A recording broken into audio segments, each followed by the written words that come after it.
Doctor Nirmal Patil, consultant orthopaedic spine surgeon आहे. मी चेतना hospital Chinchwad येथे प्रॅक्टिस करतो. आज आपण लंबर केनाल सिनोसिसच्या बद्दल चर्चा करूया.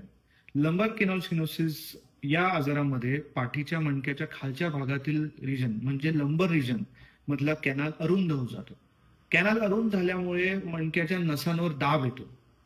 हा आजार नेमली वयस्कर लोकांमध्येच दिसून येतो.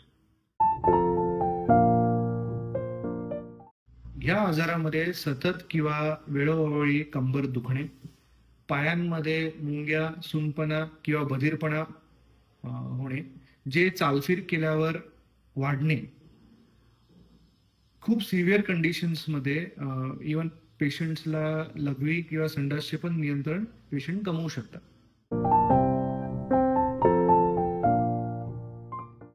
याचे कारण काय?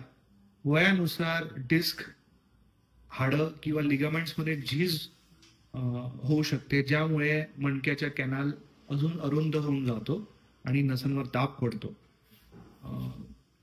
कधी कधी डिस्क फुगून किंवा फाटून बाहेर येते आणि नसांवर दाब करू शकते. काही लोकांमध्ये जन्मतः कॅनाल अरुंद असतो, ज्यामुळे या वरच्या कारणामुळे अशा पेशंटमध्ये लवकर लंबर केनाल सिनोसिसचा आजार दिसून येऊ शकतो. डॉक्टरांचा सल्ला कधी घ्यायचा? पायामध्ये किंवा पाठीमध्ये त्रास होणे, चालफीर केल्याने हे त्रास वाढणे, पायामध्ये सुनपणा, बधीरपणा, झुंजणेपणा होणे,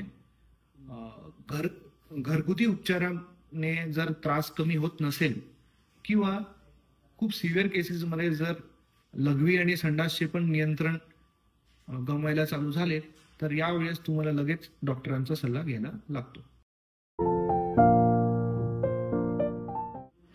सगळ्यात फर्स्ट लाईन ट्रीटमेंट लंबर केनाल सिनोसिसचे हे औषधी फिजिओथेरपी असते.